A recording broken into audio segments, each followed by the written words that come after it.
All right, all right. I'm Georgianne Thomas. I am the executive producer of an award-winning movie, Foot Soldiers: The Class of 1964.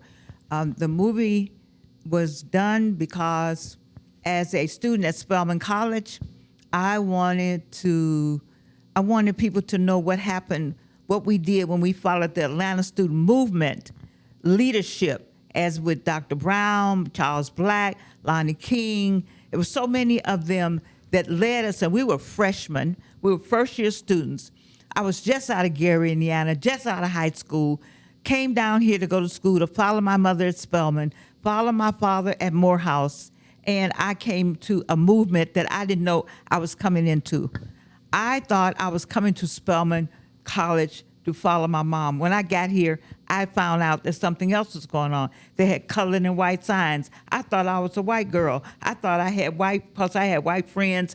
I had some kind of financial stability, that I had white teachers in high school. So I thought everything was fine. And when I crossed that Mason-Dixon line and got off that train, and it says in the movie, my movie talks about what happened. I see a colored and white sign, which means nothing to me. I see a white man in there mopping the floor. I'm thinking he's just a white man. He could tell me why nobody's here to meet me at Spelman. How am I going to get to Spelman? Yes. And when I opened the door, I saw the look on his face, but I thought he was just saying, what is she going to ask me? I didn't know the look on his face was, why is this Negro, this black woman, this N-word coming in the door that distinctly says white? Yes. And that's where the movie starts. And it was your leadership, you and Charles Black and Lonnie King. I had to do it. I felt compelled once I got over to Spelman and heard the stories and heard everything that's happening.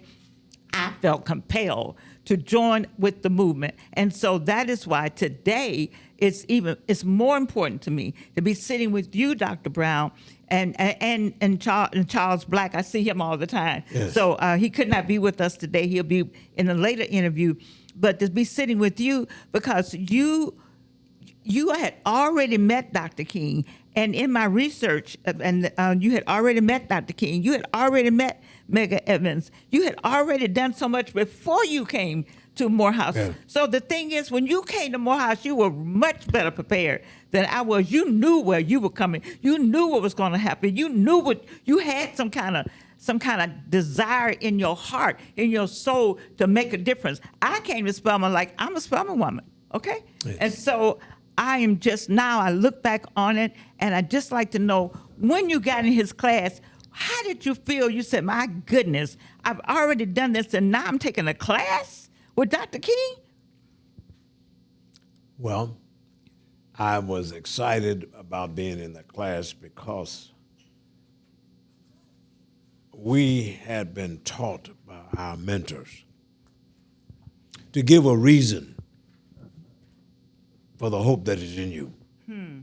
And that is why, before we sat down, our sit-down movement was different from any movement in the nation. Why? I already knew about the sit-down movement, for it did not start in Greensboro, North Carolina in 1960. In San Francisco in 1956, there were persons there from Oklahoma City, Oklahoma.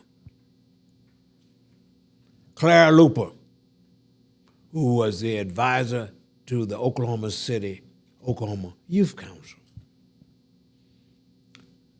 Herbert Wright, who was National Youth Director. And we were talking about what youth could do to break down this evil of segregation.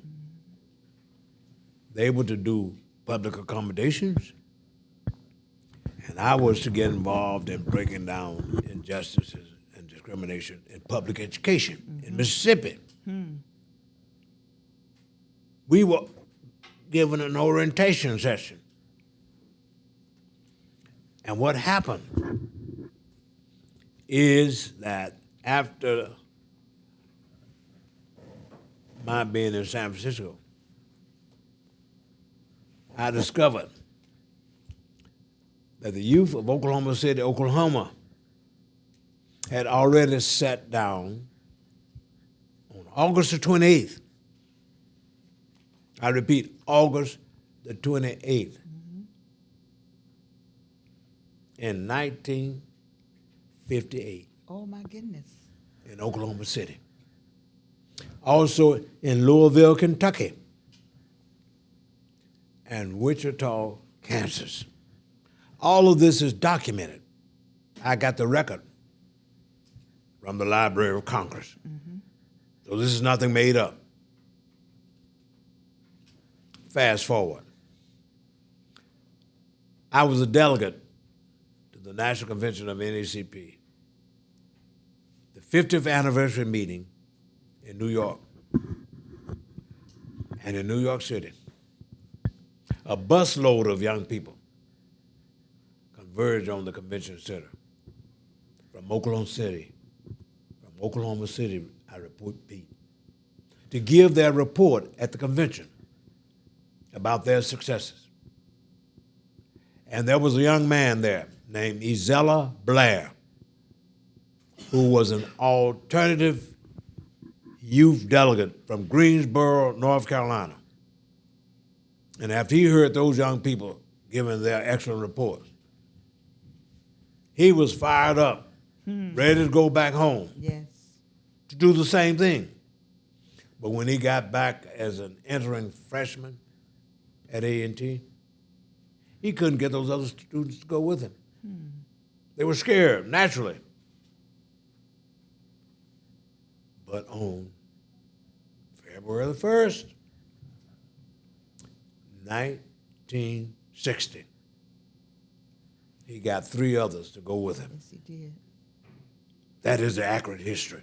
Yes. And they sat down. Yes, they did. So I repeat again, from the white press, it was 1960. But those of us who were in the struggle, who were at that convention, And those of us who know it now. yes, knew what was the real history. It was not his story, but it was us living and telling our story. Yes. Which is what we're doing now. Yes, telling the story. We have to tell our truth. That's it. And when you walked in class with Dr. King, what did you say on that day? Because you already had met him. We were in awe and wonder to be sitting there. And that class was co-taught by my mentor, Dr. Sam Williams. Samuel Woodrow Williams, Yes. who was pastor of the historic Friendship. Friendship Baptist Church. I barely passed his class, by the way. He taught philosophy, and he was known for giving out flags. Yes. Yups. I think I barely got a C, and that was like an A. I don't know. I know. And keep in mind that I was at Spelman while you were over here boy. at Morehouse. And while you were in the class with Dr. King, I was matriculating. I was a sophomore. I came out of class of 64. And you know, I was looking at these names. You had Barbara Adams, Yes. Benjamin Berry, Yes. Charles Black, Horace Julian Bond, That's right. Amos Brown, Graham Pringle, Mary Worthy, and Willie Wright. There were only 2 women from Spelman. Is it my understanding that you all were handpicked? That's right, because we were student leaders. And what happened, it was a suggestion of Dr. Benjamin Elijah Mays that Dr. King, after relocating back home, would sit down and do some reflecting and teaching before he went to the next level in the civil rights movement. And from that suggestion of Dr. Mays, Dr. Samuel Woodrow Williams was chosen to be the co-teacher. So how many times it was a whole semester, right? That's right. So It was- that was- most of the time was That it Dr. That Williams? was, or 1962. Dr. Williams was there when Dr. King had to go to be a part of the movement again. But when he came back, intermittently, it was always a day of great expectation. I want to ask a question that I want to read a quote. It says, and I need to read from this. I have a final question. I have a question. David Garrow's Pulitzer Prize-winning book, Bearing the Cross, Martin Luther King Jr. and the Southern Christian Leadership Conference, has a Martin Luther King quote that's not often stated. Let me read this quote. I know I would not always be a leader. I will not always be in the public eye and in the news. I feel that there are many things just as important ahead for me, and I have almost an eagerness to give the rest of my life to the pursuit of the cultural, intellectual, and aesthetic ideals that I have pulled away from by this struggle. When I read that quote, what came to my mind was he's been pulled away from the pursuit of cultural, intellectual, and aesthetic ideas. And my question to you is, do you think the class feel a secret void based on what you just said about Dr. Mays asking him, but do you think it feel a secret void to pursue the intellectual, to work towards to be in a place where he could be a part of rigorous scholarship? Yes, and not only that, Dr. King wanted to be a lawyer. Ah, That was his aspiration. I love my question. Thank you for that answer. And not a preacher. Yes. And why? Because, and this is stated in other documents, many ministers were not well trained. And he was not impressed by those who were only hoopers, tuners, moaners, and hackers. But when he met Dr. Benjamin Elijah Mays, Yes.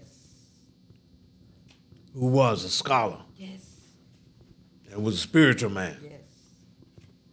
he discovered that a black preacher could be spiritual, scholarly, and relational Yes. to the needs of his people. Yes. And that many don't know that. And he could have been pastor of a great church, Like you are. like Riverside. He could have been a professor at some well-celebrated and known institution of learning. But he gave up all of that to be a part of the struggle. And that is why that quote to me was so powerful. Yeah. And I'm thank you for your answer. Can you describe a memorable moment from the class that was stuck with you? When he one day discussed with us the idea of personalism that he acquired up at Boston University when he was studying for his PhD. Personalism as in category of the person? Yes, meaning that every human being was and is a person. And regardless to how there may be external differences of race, of gender, and of sexual orientation, we should treat every person as having worth and dignity. Yes. That's what he discovered that from Brightman at Boston University, a Methodist preacher, scholar, personalism. But right now, fast forward, Donald Trump and his minions, and even persons of the Confederacy, never saw black people as being persons. Are humans at all? You're right. We were things. We were tools. We were human cargo crossing the That's right. transatlantic. Yes. We've never been seen as a human. Human beings. We were a vast cog in a plantation machinery. We were to make cotton king and productive for this nation's economy. Your final exam question: would Adam Smith or Karl Marx support the nonviolent theory of social change? I'm gonna say it again. The final exam question for the class was one question: would Adam Smith or Karl Marx support the nonviolence theory of social change? And I asked that question not necessarily for a complete answer, but seemingly like it would be a yes or no answer for me in terms of the two thoughts, the Smith and Marx. Those two persons were materialists. Yes. So why do you think he asked this one question? It coincided with the notion of personalism. Okay. And that's They didn't see us as being persons. Mm-hmm. Putin today doesn't see human beings as persons no. at all. That man from South Africa who gave us the Tesla. Oh, Musk. Mm-hmm. Doesn't see black people as being persons, and neither does Donald Trump. The policeman, and that one policeman who put his knee George Floyd. on George Floyd's. We were not people. No, it was a thing. It was an animal. It had to be that because why would we need to have separate bathrooms, separate water fountains? Yes. Because we all are humans. Yes. And so we have human needs, and the human body operates the same regardless of Yes. the melanin. Yes. So Yes. that was just a contrary. That let us know that we were never seen as a human being. No. Putin killing all those people. Over there in that war. Doesn't see those people as being persons at all. And that is why when I went to march, Dr. Brown was marching as a young woman. When the man came and put the cigarette out on my arm, he jumped out the crowd. The Klan was waiting for us. He jumped out the crowd, put the cigarette out. The burn is still there on my arm. And he wanted me to react. But if you remember, we had training to not to react. And so I stood there and let him put the cigarette out. And I looked him dead in the eye. Now here I am, a young girl. We 16, 17, 18 years old. That's right. You know? But I let him put the cigarette out, and he wanted me to stop marching or doing something, but I would not stop. When he jumped back in the crowd, when he finished spitting on us and calling us the N-word and laughing because he had burned me, I kept walking. And I kept walking, thinking in my mind, one, my mother's going to kill me because I told her I wasn't doing all that. But secondly, I was thinking how much he hated me enough to call me an ashtray. I was still not human. That's right. That's right. So, I don't know. My next question, Dr. King had 6 principles of nonviolence. I found this document. Did he talk about those 6 principles in class? Oh, yes. Okay. Yes, even I remember the first one of the main ones was that you owe it to your perceived enemy to first go to him or her and talk. I remember that. Well, before going out to call them out, before going out there to demonstrate, you owed it to even the segregationists to sit down and reason. Isn't it not in the Bible somewhere? That's right. It's in the Bible somewhere. It's in Matthew Okay. You know. about going to your enemy. Yes. Yes. And if you can't resolve whatever the issue is, then Yes. you bring another person as a witness. Yes, yes. Let's have church, Dr. Brown. And then if you can't get it solved at that step, you go to the congregations of wider human family. Yes. Yes. And if you can't get it resolved there, you consider that person to be a heathen and leave them alone and make sure that you contain them and that it won't cause more injury and harm. to other innocent persons. Amen. Amen. Those steps very much were a part of his lecture. Oh, yes, sir. Yes, sir. And that's what was the guiding principle for our student movement Yes. here in Atlanta. Yes. You know what? When the presidents of the six institution heard that we were planning on doing what had been done in Greensboro, in Nashville, in 1960. I know at Spelman they sent a letter home because my mama got that letter. Yeah, and also they called us into Hawkins Hall. Okay. I was in the meeting. Whoa. I brought, where's that book? I brought a book of Marion Wright Edelman's memoirs. Yes, yes, yes. Spelman. And Marion Wright Edelman was a part of that group. Lonnie King, Yes. no relationship to Dr. King, No. but was a member of Ebenezer. Yes. They said to us, young people, we're not going to get in your way to try and stop you from demonstrating for your rights.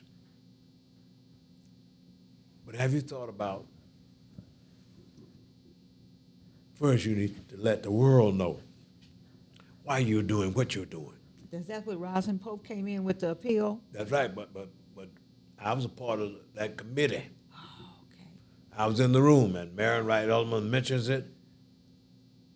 Somebody get my briefcase, and I want to get her book, Lanterns. Mr. Gooden. And she talks about the persons who inspired her, the icons who influenced her, and she mentions that meeting in her memoirs. That the presidents called us, I repeat, into Hawkins Hall and said to us, why not select a committee that will craft a document? Oh, that's how it came about. Yes. Oh, my goodness. And Dr. May said, and I will raise the money to have it published in the Atlanta Journal-Constitution. Sure did. Full page. That's right. And New York picked it up free. That's right. And Marion Wright Edelman said, talking about who was in the committee,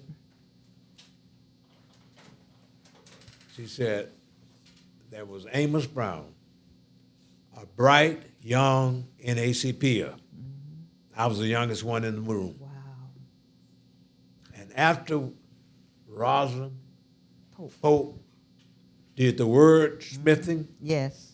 Dr. Howard's in type, on the typewriter. yes, Julian Bond. that's right, we were ready to submit that to the president. Yes. And after we submitted that document, and note, I want you to notice, it was not an appeal on civil rights. No. It was an appeal on human rights. See, we were global. Yes. We were concerned about everybody's right.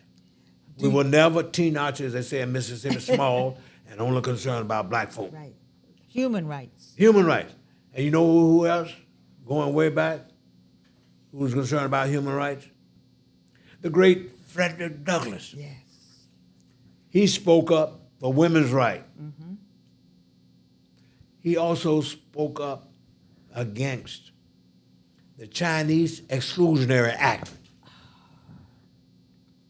Here he's Mongolian. out I remember of that. slavery.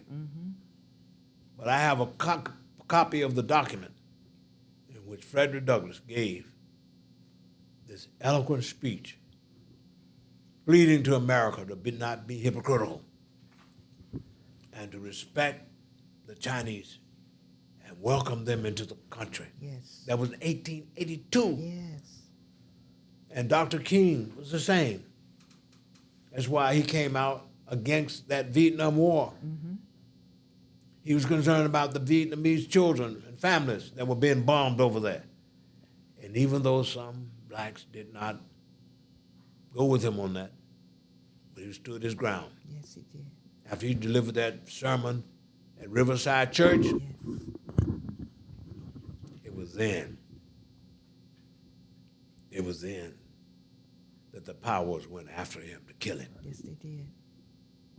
Yes. So that idea, that notion of personalism, it came from Dr. Brightman up there at Boston. I was impacted on that. So even in my ministry in San Francisco, I was one of the unsaved Cecil Williams pastors who stood up for gay rights and marriage equality.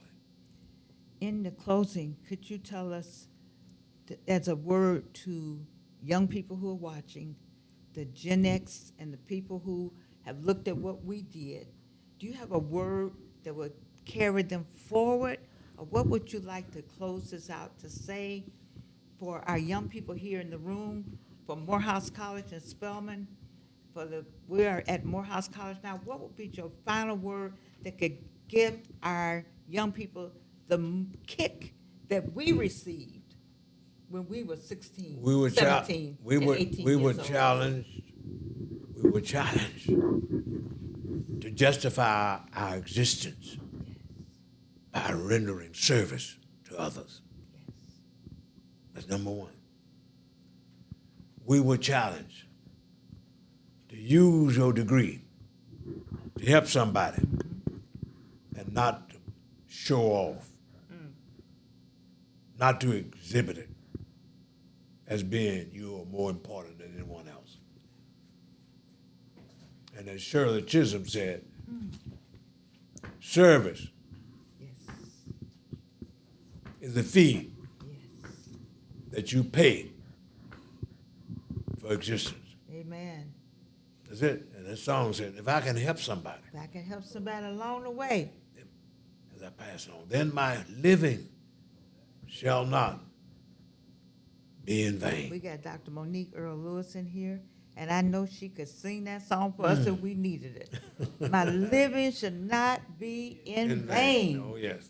I want these young people to know that I am 82 years old, and I have lived the life that the movement put in my spirit. Yes, yes.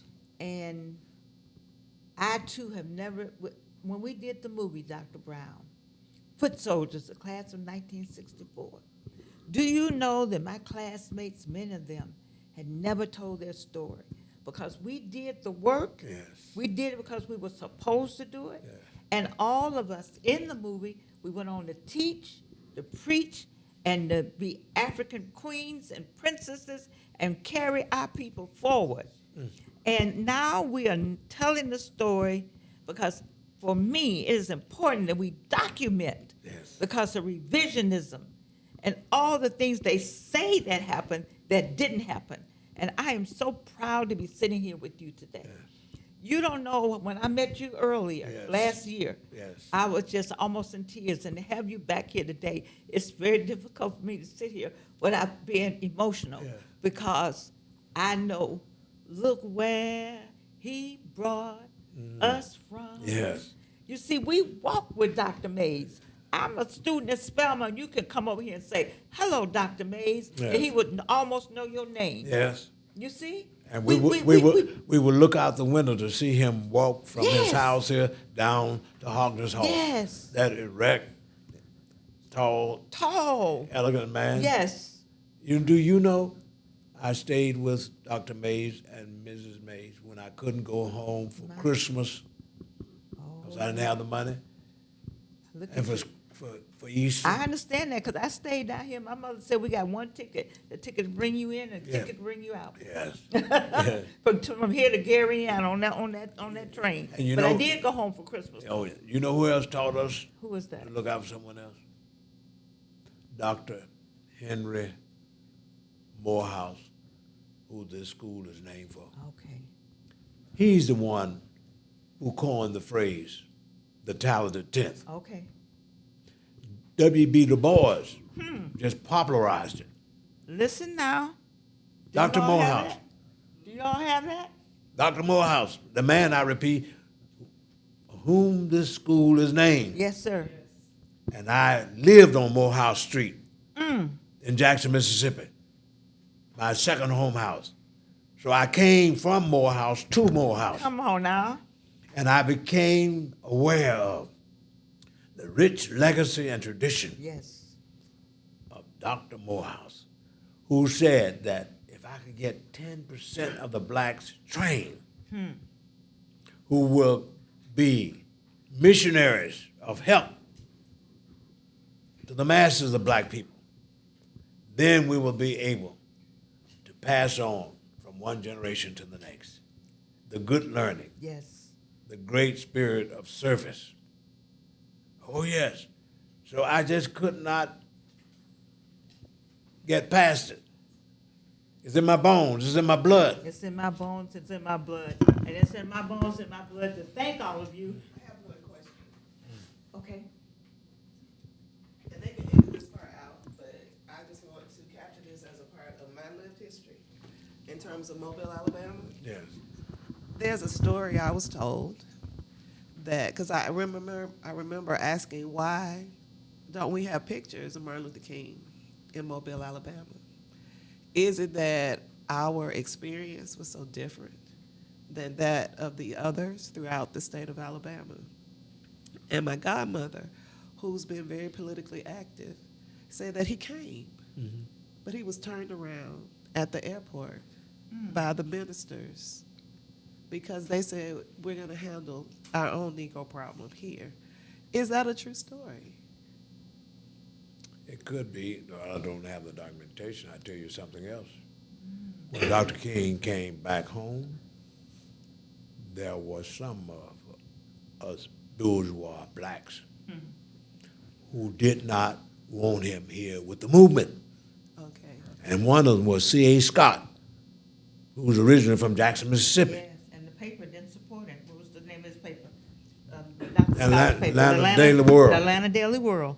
They did not support one thing. That's why we have the Atlanta Inquirer to this day. Yeah, yeah. And you know what else?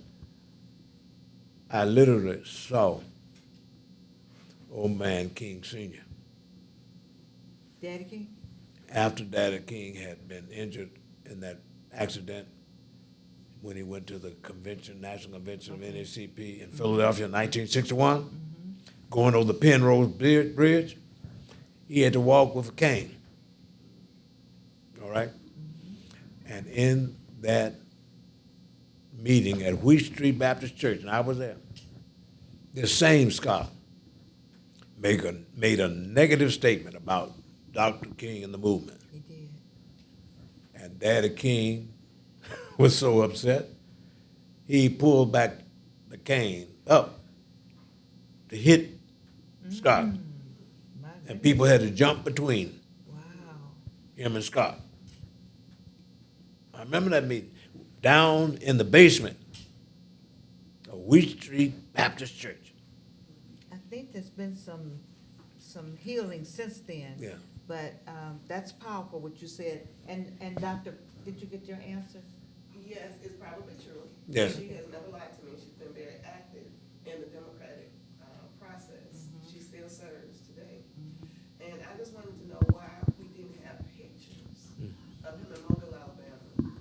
And that's, I believe them both, but I wanted to know why. What's important, I'm glad that we had this time. I can tell you because- something else. Okay, tell us something else. Do you have the, I first, would. do you have it? You have enough time? Since we tell everything, I was at my mentor's funeral at the Masonic Temple in Jackson, and I have a picture in my possession that came from that book that was just written by Joy Reid, Oh, okay. Burley, and Meggers. Well, on the cover of that book is a picture of the recessional out of the Masonic Temple. And I was about on the 4th row, and Dr. King was there. But do you know, at the funeral, I was sitting next to Dr. King. And some of the high up folks in the NACP did not have the grace and respect to invite Dr. King to be on the platform at the funeral. Oh my goodness. Dr. King was on the main floor, and I was sitting next to him. That happened. I believe it. So you see, some of us Some of us have to been this day. small. And also, Gloucester Curran, and this is in written, who's director of branches, did not rush to get security for Medgar Evers in Mississippi. He said that the NACP did not have the money. That is a fact. So you see, as human beings who are flawed, Yes. many of us have a lot to answer for. Willie Lynch. He did not show love for the group. And also, in Mississippi, and this is documented in many documents, the person who was used by the white racists to disenfranchise blacks was a black man. Did you know that? Know his name? Isaiah T. Montgomery. He was one of the blacks in the Mississippi legislature who voted with the whites to disenfranchise blacks. And you know what he sold us out for? He told the white folks of Mississippi, I'll work with you to keep blacks from voting My. if you give me some land to start a black town. And you know what became that black town? No. That's dead now? Mount Bayou, Mississippi. For some land. Land was important, but when it came to the issue of enfranchisement, he was the one who was used to come up with the idea of the poll tax.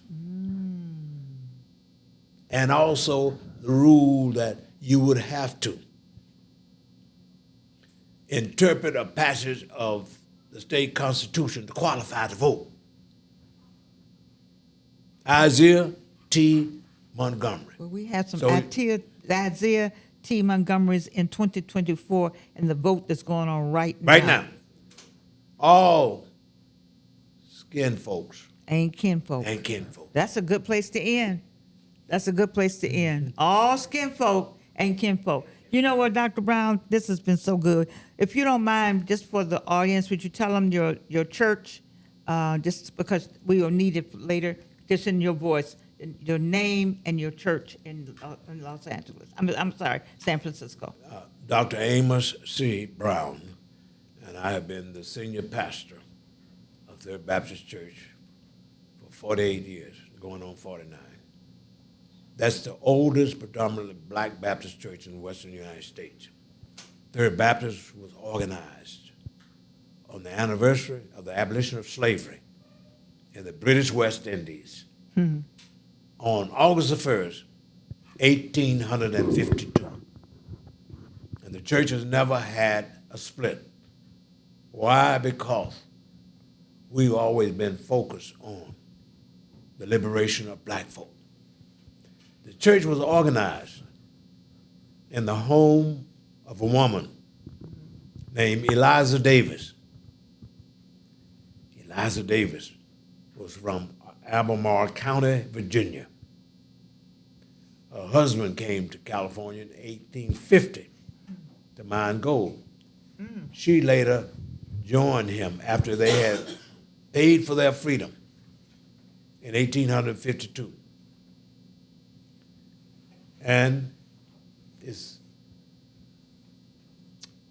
powerful It's that powerful. the church was founded in what was a powder house. What was a powder house? A place that was for storing dynamite and ammunition on the corner of Hyde and Vallejo Streets. And that powder house was transformed into a 2-story home by the Davises, because white folks in First Baptist would not respect the humanity of black folks. First Baptist was founded in 1849, but they just wouldn't act right. Blacks had to sit in the balcony. They couldn't Pray go to the same God. yeah, they couldn't go to the communion table at the same time that white folks did. It was this woman. And this is instructive for all the black folks and black males too.